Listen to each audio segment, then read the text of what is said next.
Hello, everyone, and welcome to Film Independent Presents, our year-round screening and Q&A series, now virtual. I'm Brian Sheehan with Film Independent. Thank you so much for joining us today to celebrate Netflix's High on the HOG. First off, I'd like to thank some of our loyal supporters, our lead sponsor at the HFPA, and our screening partner, Vision Media. Today, we have one of our favorite guest moderators, Carla Renata, aka the Curvy Critic. And without further ado, I will pass it over to her. Thank you, Brian. I love the applause from Karis and Fabienne. They were like, yes, Mr. Curvy Critic. That made me laugh out loud. Let me introduce you all to our panel. We are talking about Netflix's High on the HOG. And today we have with us at Film Independent, Ms. Karis Jagger, Mr. Steven Satterfield, and Fabienne Toback, who are the producers and or host of High on the HOG on Netflix. Welcome, y'all. Thank you for having us. Yes, of course. So let's just get right into it, shall we? We got Juneteenth right around the corner, and High on the HOG is a terminology that as African Americans here in this country, we are very familiar with that. But for those who are not familiar with that terminology, can we just break it down real simply for them, Steven? Okay. Well, there's an explanation given at the top of the book, High on the HOG, by Dr. Jessica B. Harris. So I think the most apt description can be found there. But what I like to tell people is that it is a colloquialism that is well known, as you mentioned, especially in the African American community, as a way of saying things are going really well. I'm living lavishly. I'm living well. And the kind of iterations or the origins of that phrase is for enslaved African Americans, pigs were a formative part of our diet here because they were abundant, they were cheap, they arrived in the New World and the 15th century. And so what that diet was for the enslaved folks and what it was for the enslaver were much different. So for those who are enslaved, they end up eating the less noble or desirable parts of the pigs, guts, intestines, stomach, stuff like that. And so as the conditions, let's say, improve, one is able to eat higher upon the hog. So that's where the name comes from. Thank you so much for breaking that down. I appreciate it. And you brought up Dr. J. How did all three of you become familiar with Dr. J and her book, High on the HOG? I'll start with Karis first. Well, a friend of Fabienne's, Jeff Gordonier, sent her the book. He had been given the book by Alexander Smalls, and he sent it along to Fabienne and said, read this book, it's going to change your life. And she did, and she passed it on to me, and I read it and wept. And then we said, let's try and make this into a series. And so we began the journey of getting in touch with her to option the book. And miraculously, she said yes. And here we are. How did it change your life, Fabienne? Well, one, we read this book and knew it had to be a documentary series. And, Karis and I have been working together, now it's been 10 years. We had been doing short lifestyle content. We have a series up at the New York Times. And we were really looking for something to kind of sink our teeth into, something that had some depth to it, more depth to it. Not to say that lifestyle content doesn't have depth. And just on that journey, the tenacity it took for us to get this made and to bring it to this place at this point was just, it changes you. There's nothing passive about trying to get a film made or a series made or any realm of the entertainment business. So, at times it can be a Sisyphean journey, but we just stuck with it. And because this was Jessica's, baby, essentially, we couldn't go back to her, life's work, and say, oh, sorry, we couldn't get it made. There was no option for us. So we learned a lot of lessons and, and working together and putting this project together. It's changed our lives. I would have to say. Yeah, it changed my life too, watching it. I was saying before we went live on screen that I watched this with my mother, and my mother's face lit up as she was watching it because it was coming back. You know, most of my mother's relatives are no longer here. She's probably the last person standing on her side of the family of her generation. So there were a lot of things that came back to her that she remembered and that we discussed as we were watching the docuseries on Netflix. But I want to break down these myth busters because, baby, my mother is always on my behind when I go to the grocery store and I bring back a yam instead of a sweet potato. So I want to talk, when y'all did the Mythbuster thing about the yam versus the sweet potato, and y'all talked about the oysters, I'm like, yes, please teach a sister what is the difference. Stephen, break it down for the people. Yeah, so this is a big one for Dr. J. I actually love this story because it really embodies what the African American experience has been, which is adaptation and making it work. And so yams are actually central and originate from the continent of Africa. And sweet potatoes, which are more commonly what we see here in the Americas, actually originate from the Americas. So that makes sense. And in after the voyage, you know, upon the arrival of African people into the continent, we have to harken back to foods that are familiar to us in a land that the landscape doesn't provide the same fruits, vegetables that we are accustomed to from our respective home countries and tribes. And so it has been the source of great confusion, especially in the context of like US soul food, when we talk about candied yams, which are not yams at all. And so you also see visually, I think this is really what makes that distinction so clear for people, because when you see the size of these yams, which look like, as we say, big hairy elephant's foot, I don't think many are going to make that mistake again. Yeah, when I saw that, I'm like, okay, I get it. When y'all described it as the big hairy elephant, I'm like, okay, that is what'll make me remember this from this point moving forward. I just got to look for the hair and I'll know what time it is. That made I was like, what is happening right now? It was so funny. And I also love how the other Mythbusters that y'all brought up about okra and rice, and how those two particular foods are tied in directly with the slave trade here in America and how all of that came to be. So having said that, what made you all decide to start in West Africa and then bring it all the way back to the United States and then pick very, very specific cities in the United States, like the South Carolinas, the North Carolinas, New York, Virginia, and I think you guys went to New York too. So I will start with Fabienne on that one. Well, you know, Dr. Harris's book was a blueprint for us. And the very, very first words when you open the book states Dan Topka Market. And we knew, like, right off the bat, like, let's set it there. Let's begin, her book begins there. Let's begin it at the Dan Topka Market. Plus, Karis and I really wanted to go to Africa. But I mean, a good way to get there.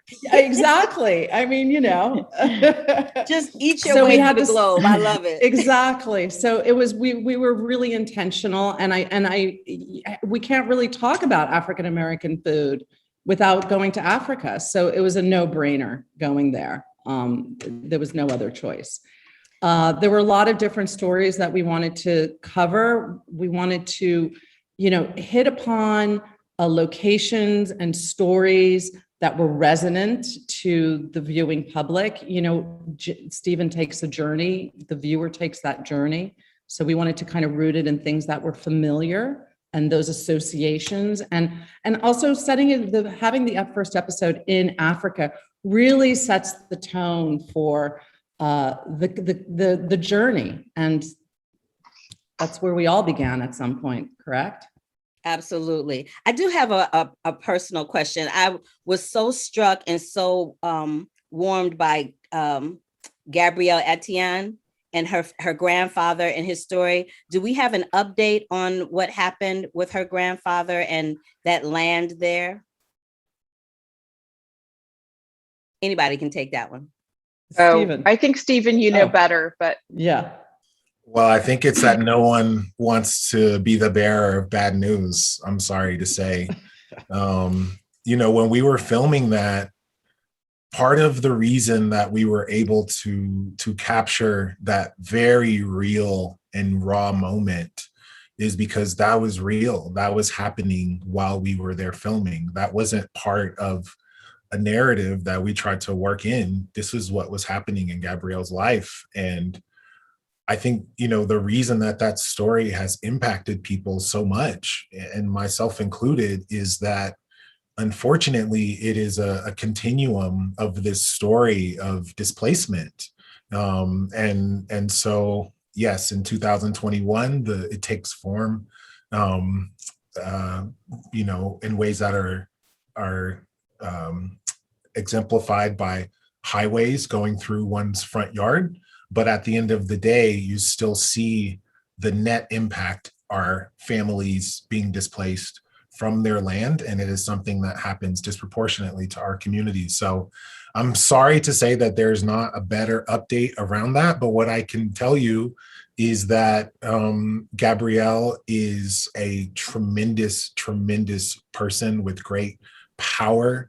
And I am convinced that the knowledge that she garnered from her elders, from the men in her life, her uncles, her grandfather, she is already her own revolution. And so, as I alluded to in High on the Hog, and I really believe this, the things that she garnered from her family and the knowledge that was garnered, that is the thing that can't be taken from her. And I would encourage us all to continue to support her and celebrate whatever that next venture will be for her and her family.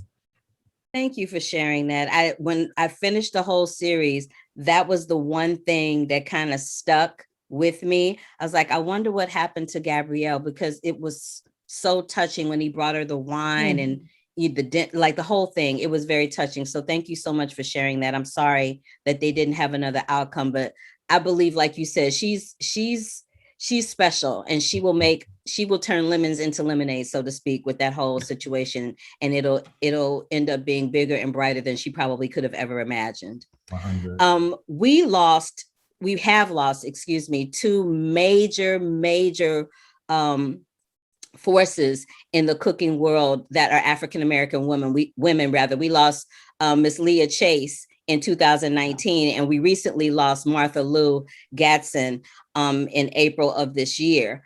How do you feel that their cooking and the cooking of Hercules Posey and James Hemmings and all these people that we now know of, thanks to y'all with High on the Hog, how do we think we can keep their legacy going moving forward? Because food in the African-American community is such a huge thing. As a former member of the Kojic Church growing up, food was related to every activity that we had involving church. Like, you had food before church, you had food after church.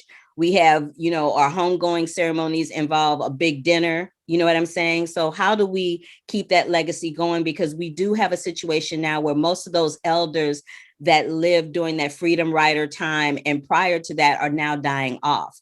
And we have a whole new generation. So how do we keep that generation educated so that the stories can keep going as a griot from generation to generation moving forward? I will start with Karis on that one.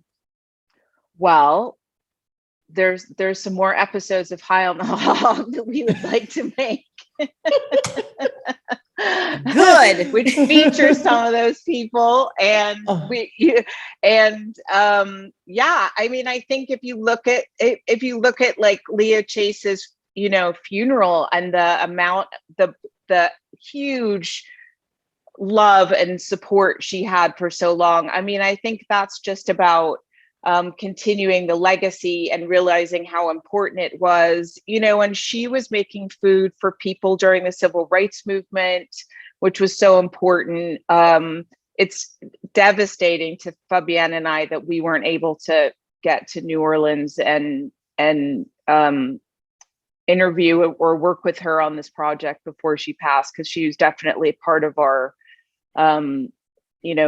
when we were pitching the series, she was included in that. So, but yeah, I mean, I think it's just keeping telling these stories, these women, you know, men in this space, you know, Hercules' story.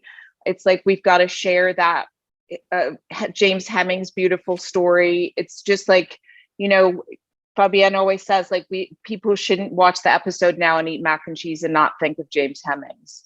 And we should have that with Leah Chase and her gumbo, and, you know, but also the incredible work she did, because it wasn't just about food. It was about politics, and it was about civil rights, and it was about supporting all of what was going on at the time. And I think that's the great thing about all these stories is they're not just about food. It's so much deeper.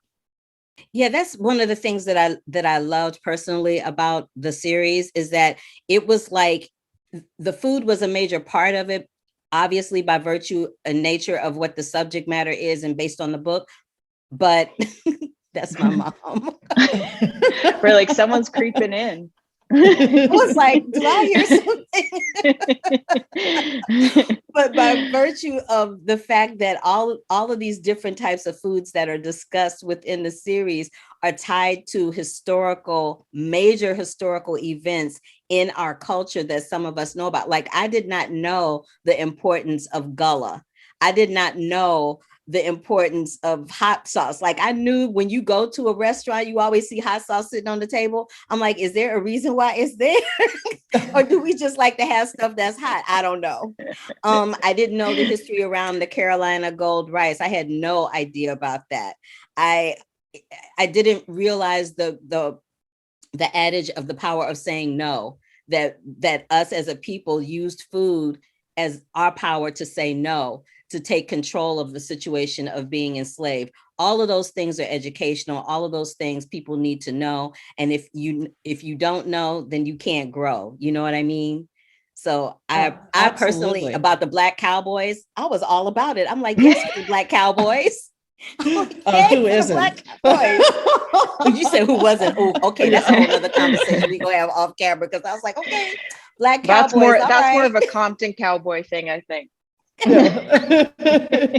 They're amazing as well. Moving on. But one thing I do want to get to before I get to the questions, because there's quite a few of them, is I want to talk to Stephen about that moment that you had with your beloved Dr. J.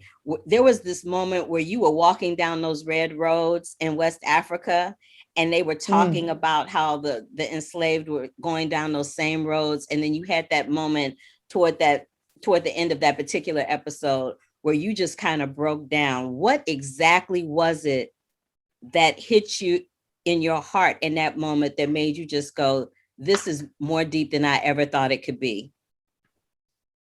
Yeah, I think it's really, unfortunately, a difficult thing to communicate. But what I can say is that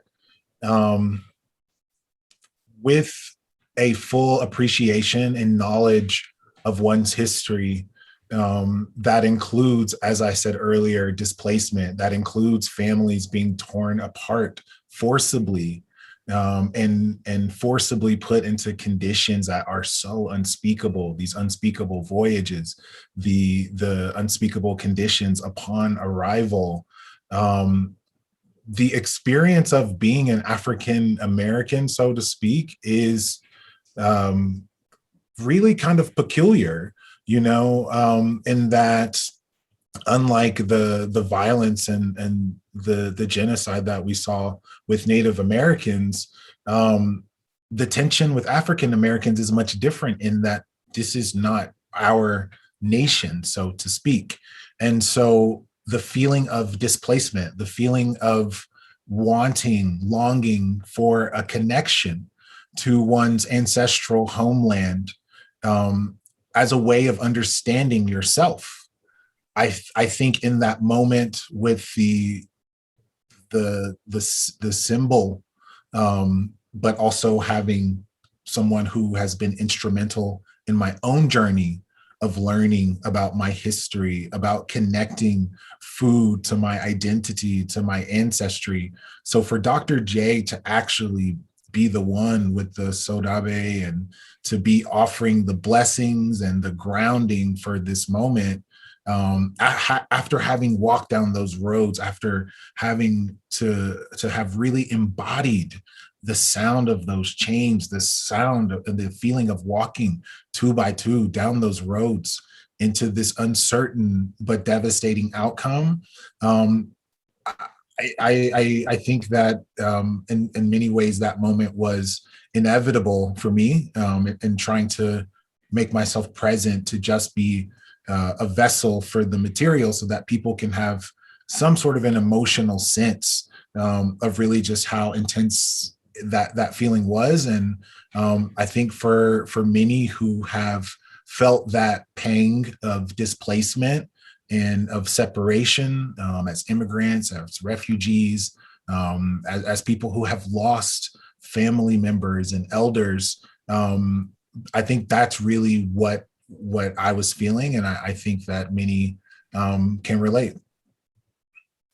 Thank you for breaking that down, because my heart broke for you. I was like, ooh, I was crying looking at the television. I said, oh, Lord, this is wearing me out. And I felt for you. I really did. So let's lighten it up, shall we? Because we've been real deep for about 15, 20 minutes. Bernard Clark says, thank you for your tenacity. And then he asked the question, what was your shooting schedule? How long did it take, excluding editing? Karis or Fabienne can take that one. We started shooting in July. Yeah, because we shot Juneteenth in Galveston. So we started in July 2019. And then we finished in March of 2020. Okay. And then we finished editing in June of 2020. Okay. Locked in June of last year. Okay. All right. So there's the answer to that question. Thank you for asking it. Mm-hmm. I think somebody Berman, I can't read the first name, but somebody Berman wants to know what your favorite soul food meal is. And we'll go right down the line. Let's start with Karis. Right now, I'm really, really loving gumbo. Okay. So I think it's evolving. Things change all the time, but right now, gumbo with crab is really my jam. Okay. What about you, Stephen? I love braised greens all year around. So collards and turnips in particular. Ooh, okay. That's a nice little mix of taste going on together between the turnips and the greens. Taste and texture, crucially. Yeah, absolutely. That sounds Fabienne. Well, I love, let's say, I would say I love fried chicken, but what comes to mind is I usually make a pot of Pop and John on New Year's Day. And in January of 2020, I did not. And so I skipped it. So I apologize. And I'm never not going to make it again. So if anyone hilarious. wants any Hop and John on January 1st, I gotcha. Mine was so good that I made this year. It was like the best I ever made. You like, if I must say so myself, it was the bomb. You like, look, I'm gonna tell you, I can throw down. I am not mad at you for that. You were like, I'm just gonna let you know. A sister can cook over here. That was funny. They also want to know, what is the best restaurant for soul food in Los Angeles? I'm just going to take the initiative here and say, check out Hatchet Hall, which is profiled in the documentary, because the food there looks amazing. And I'm going to take my mom there this weekend. We are totally going there to eat, because I was like, that looks amazing. And I'm a foodie. I'm always down for a new spot. But if you guys have any suggestions, I know the two ladies are here in LA. Fabi and I did a viewing for High on the Hog at my house, and I got food from Steve's Creole Cafe, which was delicious on Pico. Okay, cool. Y'all got it. Yep. That's it. That's it. Steve's I mean, credo- I think it's like, I also think, Steve's, it's one of the things that we hope is a takeaway from High on the Hog is that, our food is not just reserved for these, Us. just, so it's like what Chris Williams is doing at Lucille's is amazing. And I don't know food if is you would food. Everybody got to eat.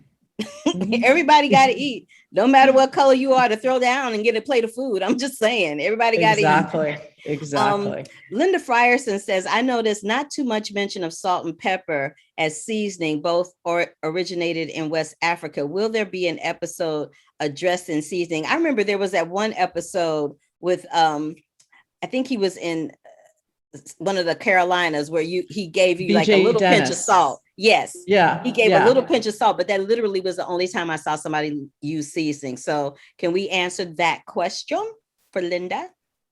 Well, we really wanted to, the cooking and as a part of the series, but we really kind of didn't want it to be like a how-to step-by-step instruction that was intentional. So trust us, there was lots of seasoning going on.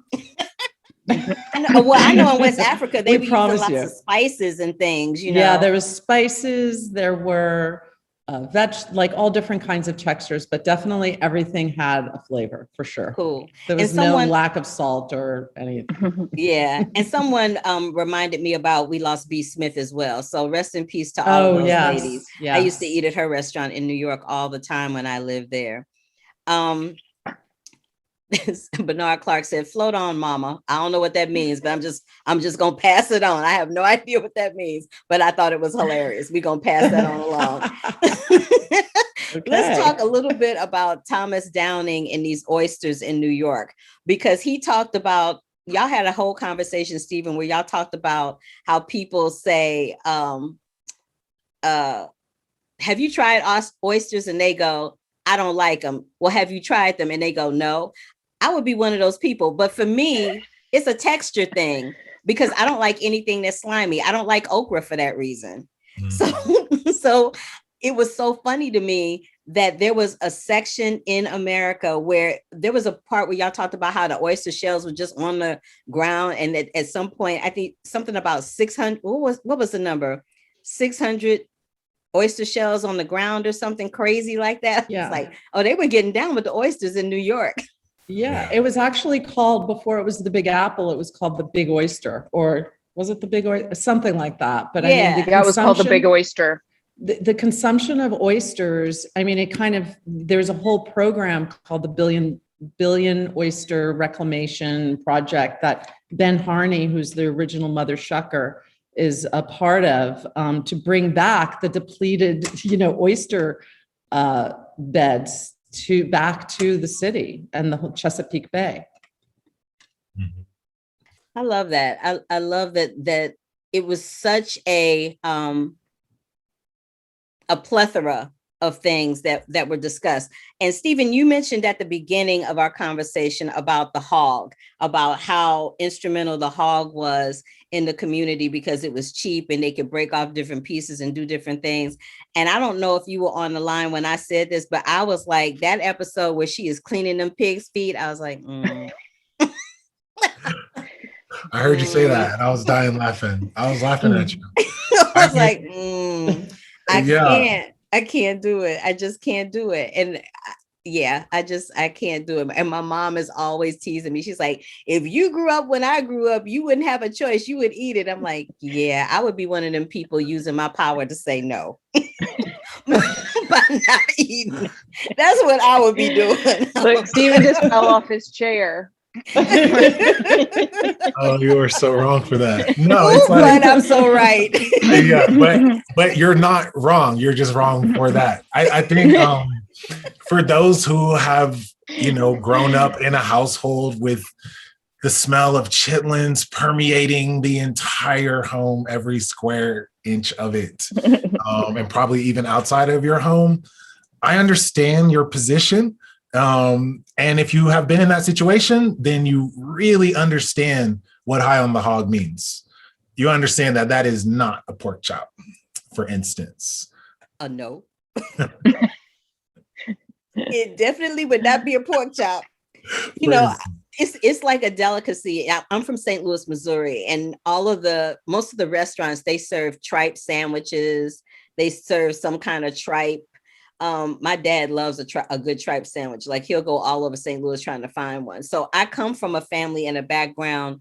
The generation before me, they got down with that cuisine because it was like good eatings, as they would call it. Mm-hmm. But me, not so much. They want to know in the chat if there's going to be a second season. I think there is. Yeah. We're crossing our fingers.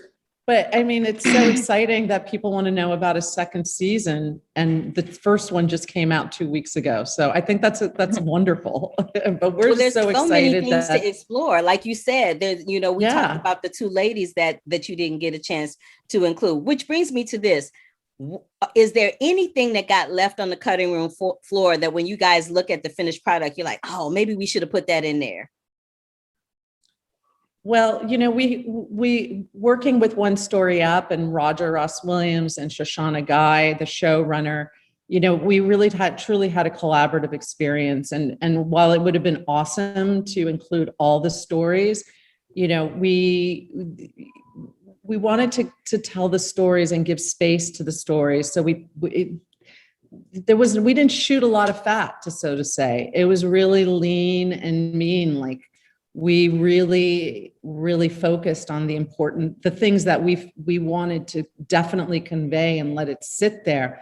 And I think if we had tried to shoot a lot more, it would have just been start to become noise. So, I think that really speaks to our collaborators and partners in regard to this project. Let's talk a little bit about Roger Ross Williams. I've interviewed and spoken with him quite a few times. He's a great filmmaker and an even greater person. How did you all end up collaborating particularly with him for this particular project? Anyone can take it. I'll take that. We actually did our original pitch that Fabienne and I did to Netflix. We pitched the show. I can't say it was our best pitch we ever did. But Adam Del Deo was very generous and let us ramble on for about an hour. And at the end of it, he said, I think you guys should really try and connect with this guy I was just with in Japan, Roger Ross Williams. And so then Fabi and I were like, hey, we got to connect. And so we finally got him in a room and pitched him the story. And he was totally all in. Him and his producing partner, Jeff Martz, really connected with the story. Roger has connections with the Gullah. And it was like a perfect dream pitch where you just walk away and you're like, oh, just pinch me. Then we started collaborating with them, and then we went out and pitched again. So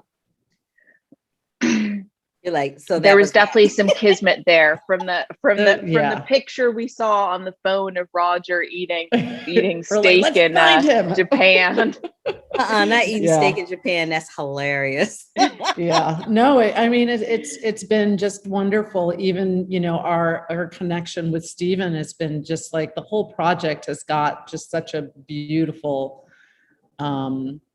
it's like we're just the vessels, It's like this story through the ethers, the ancestors, the flow, the universal flow of the universe.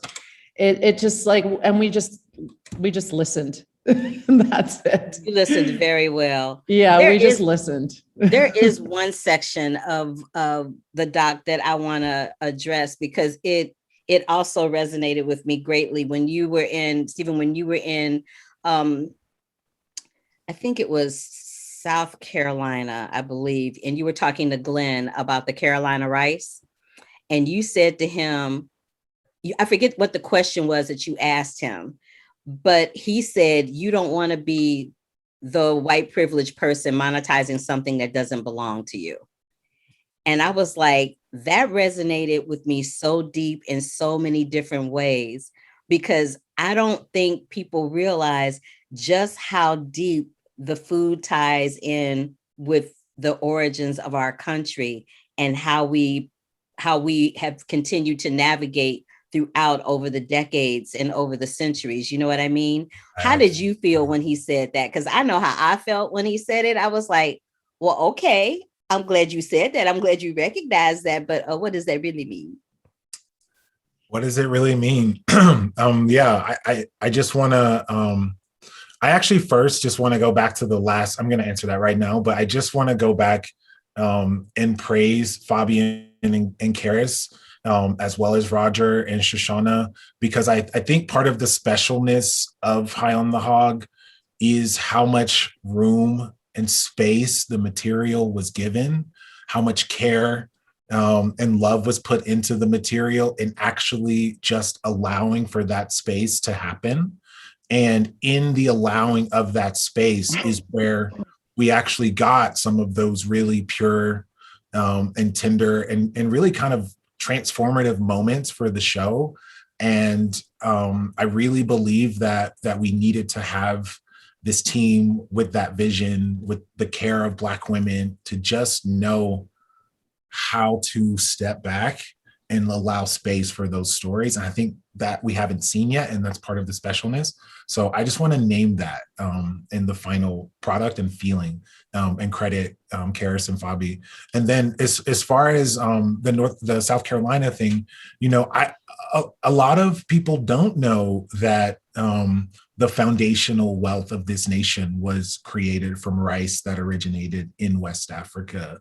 And a lot of people certainly don't know that our captivity and enslavement to grow that industry, it wasn't just for our physical bodies and stature, it was actually the intellectual capacity that we had. It was our technology as farmers, our intellectual technology as farmers, that really made our labor so coveted. And so within that story, there is so much learning and unlearning that needs to be understood. People need to understand that in the beginning of the 1700s, there were more Black people in South Carolina than anywhere else in the colonies, you know? And so how did we get here is really a question that is essential in understanding not just food, but in understanding the story of African American people. And as it relates to Glenn's comments, I'm sure that many would have loved to see a follow-up of exactly what is happening at Anson Mills. Y'all can definitely call Glenn and Anson Mills with your follow-up questions. I can't really speak to that. But what I can tell you is that behind the scenes, Glenn is someone who for many, many years has taken a very intentional pathway of befriending African American and Black chefs and culinary talent in the US in a way that frankly sets him apart from many of his friends and colleagues and peers. And so I think that there is a recognition in his work that something has been gained and something has been lost. And how we attribute that, I don't know specifically how that's happening at Anson Mills, but because of the good work and reputation, including with people like Gabrielle Etienne, who had a relationship with Glenn well in advance of High on the Hog, including BJ Dennis, who he still works with closely in his own research and scholarship. So I am inclined to want to give Anson Mills the benefit of the doubt, but I also welcome the tension that question brings and that discomfort, you know, for many, because that is the kind of honesty that we really need to have as a society to make sense of this really pervasive pillar of our society that we can't deal with, called racism. And part of the reason that we can't deal with it is because we so rarely have the space for those kinds of uncomfortable conversations. So I actually really appreciated that it was included and that it was mentioned. I'm glad that you guys included it. It was important for that to be said, and it was important for us to hear it. And Bernard Clark says that space that you speak of was a great creative decision. So kudos to everyone on that front. What was the most difficult obstacle filmmaking this particular project that you all had to overcome? Because you guys shot outside quite a bit. So I can't imagine that there weren't a few little snafus when it came to doing that. Well, we can only speak of we didn't go to all the locations, but in Africa, it rained a lot, not just a little trickle here and there, but just like torrential downpour. We have here, you can find there's weather towers all over the place. You can find out the weather is different in Santa Monica as it is in Burbank, et cetera, et cetera. I think there's one tower there because all it would just rain, and it was just like rain, like nothing else. It was like nothing else. And it could be clear out and it would still say rain. But I mean, what is filmmaking? Filmmaking is finding your way around creative solutions around problems. So, I'd say for that experience, the rain was the biggest problem.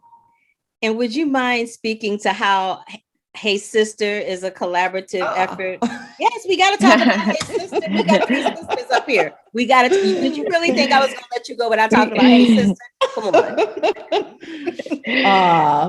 We started Hey Sister, the genius of because Karis. we wanted to. It was a way for us to connect with people in the food space and follow people and see what people were doing and connect and then I think we started it with a greater intention to be, more creative. And then I think it became a lot about drinking.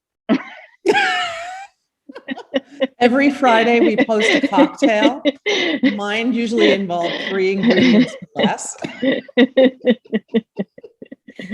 but we love hilarious. it. We still love it. And it's like, it's our little tap into food. And Fabienne and I both we love cooking, we love eating, we love community. That's part of how we came up together. We met in pregnancy yoga 20 years ago. And we've been cooking and eating and creating ever since. Wait, you're muted. Oh yeah, Carla, you're muted. Yeah. All right. See, technology. See there, I knew it would happen to somebody, but it happened to me.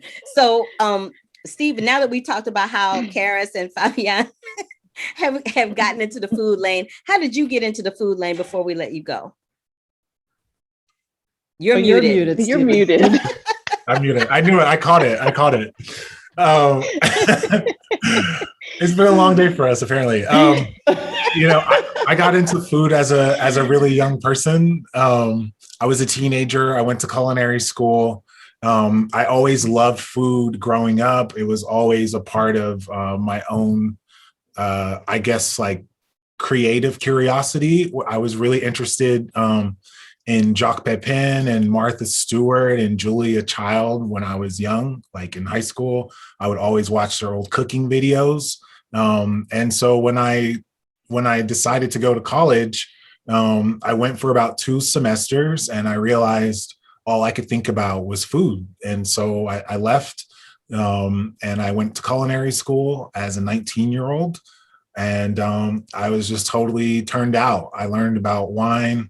I became a sommelier, and when I was 22, and I never really looked back. I now run a media company and a magazine called Whetstone, which is all about food origins and culture from around the world. So very much in the spirit of High on the Hog, and using food as this kind of transformative way of thinking about the world and relating to the world and other people. Cool. I love that. That is such a great way to pull this out, especially with this last question. So they said they love the show. It made me hungry. Yes, made me hungry too, for both sustenance and more mental titillation and uplift. Bravo. They said, what's next? I can see cookbooks. I see a cooking show. I see a healing food series and so much more. I love that you all are having fun as you talk about food and legacies. These honest conversations and culinary treats can heal. Gratitude. Aw. I agree. And I want So to, sweet. that's a perfect note to end on, right? Yeah. I want to thank Karis Jagger, Steven Satterfield, Fabienne Toback from High on the Hog, which is currently streaming right on Netflix. You can check it out. All 4 episodes, baby. You don't want to miss it. Watch them in order. You got to watch that first one first. Don't be skipping around. You got to watch the first one first and then make your way through, because the last one kind of ties it all together. I'm the commercial for High on the Hog. What can I say? Well, Thank you're an you, amazing Carla. commercial. Thank Yes, you, Carla. Yes. That was so High on the fun. Hog, y'all. It tells how food connects across geography, when we are, where we've been, and where we're going. I am your moderator, Carla Renata. Thank you for joining this film independent conversation about High on the Hog, and we will see y'all next time. Bye.